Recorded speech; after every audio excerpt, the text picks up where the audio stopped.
程毅为什么基本找不到人？这套神秘感打法藏着他整个职业判断。我问你个事儿，假设你是个演员，今天有个人坐在你对面，特别认真地跟你说，你想把戏演到那个份儿上，可以，但代价是你这辈子大部分的私人自由没了，你走到哪儿都可能被拍，随时随地。你换不换？说白了，大部分人到这儿都得犹豫一下。但程毅这个人，我最近越琢磨越觉得，他好像很早就把这道题给做完了，而且答对了。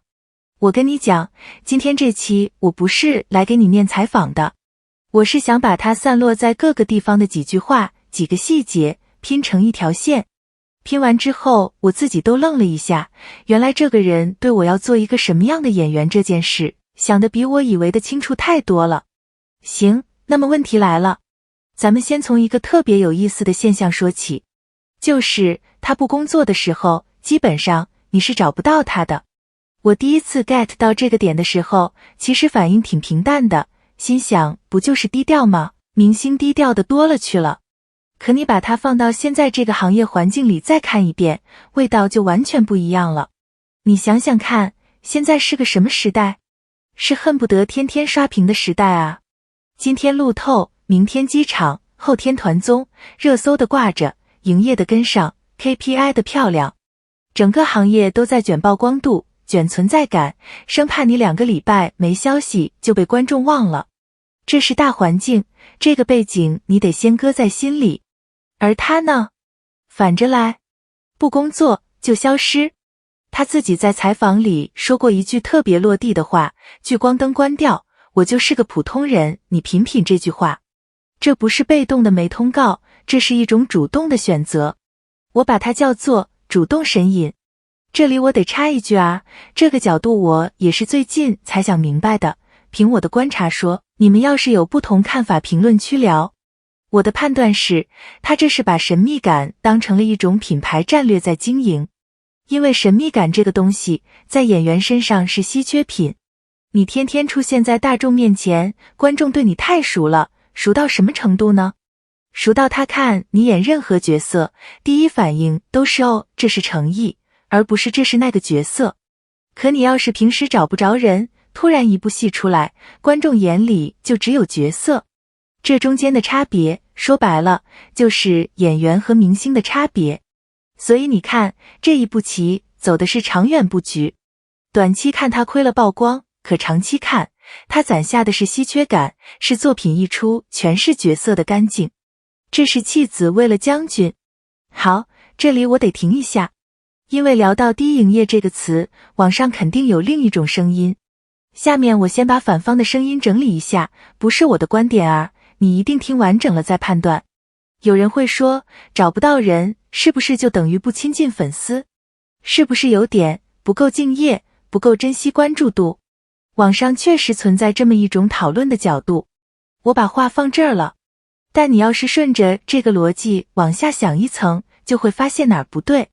翻译成人话就是，一个人把不工作的时间全收起来，收去哪儿了？他没去刷存在感，那时间总得有个去处。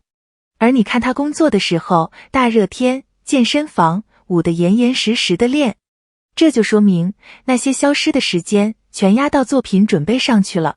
所以这根本不是不敬业，这是把敬业的方式换了个地方放。他对粉丝的负责不体现在天天营业上，体现在我下次出现一定给你一个立得住的角色上。这是另一种负责，而且是更难的那一种。懂他的人会懂。说实话，读到这一层的时候，我心里是有点触动的。因为在一个人人都在抢着被看见的行业里，主动选择少被看见，这需要多大的定力？你细品。行，拉回来。刚才那是最外面一层，接下来这一层才是我今天最想跟你聊的。他在采访里聊到过这种戏里戏外的反差，大意是自我保护也好，主动选择也好，其实都不是，就是站在那个舞台上，他要做的就是把角色带给观众。灯一关，他就是个普通人。我第一次琢磨这层意思的时候，我跟你讲，我是真的坐那儿想了一会儿。因为你想想，一个艺人为什么会怕路透？怕的是什么？怕的是台前一个样，私下一个样，怕镜头没准备好的时候拍到的那个真的自己和精心营业出来的形象对不上。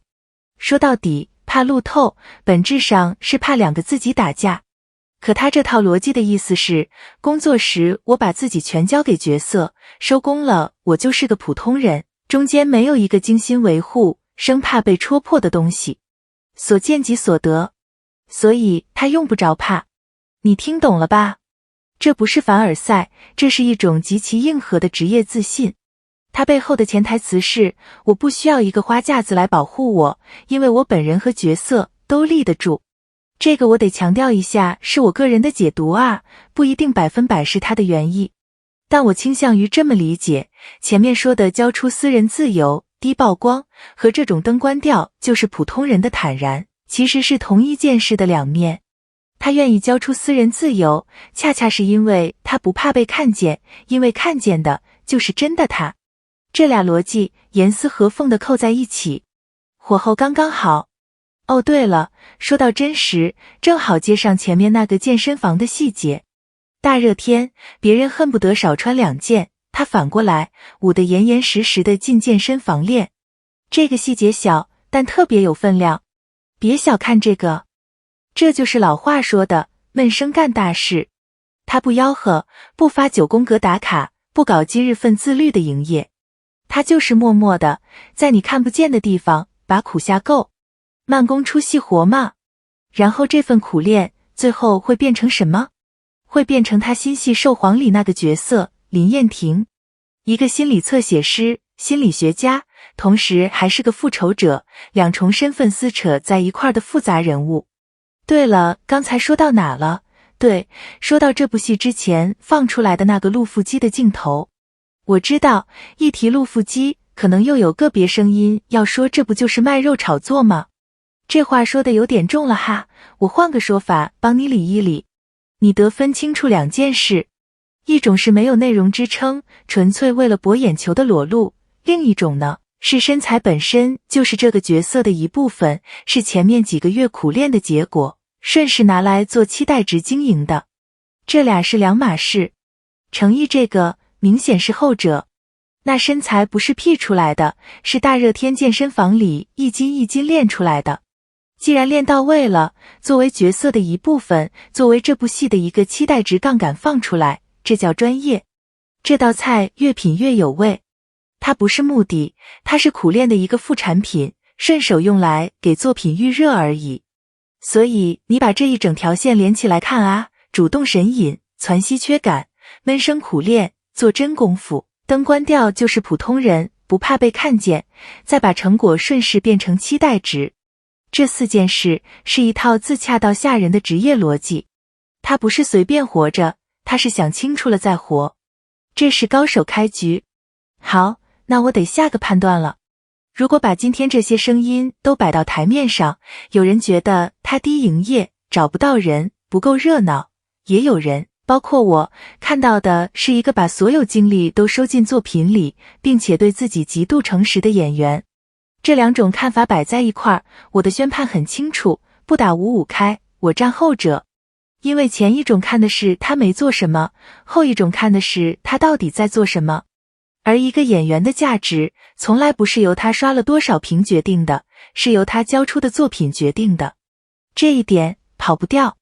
那这套逻辑最后能不能兑现呢？这就得看林燕婷这个角色到底能不能接住他攒了这么久的这份期待了。关于这个角色，其实还有另一面，一个心理侧写师又是复仇者，这2重身份怎么演才不拧巴？这里头有个我一直觉得没什么人认真聊过的点，我留到下期。下期咱们就专门掰扯诚意到底是怎么挑角色的。你要是也觉得主动神隐这套打法比天天刷屏高级，评论区扣个懂，让我知道有多少人跟我想到一块儿去了。咱们下期见。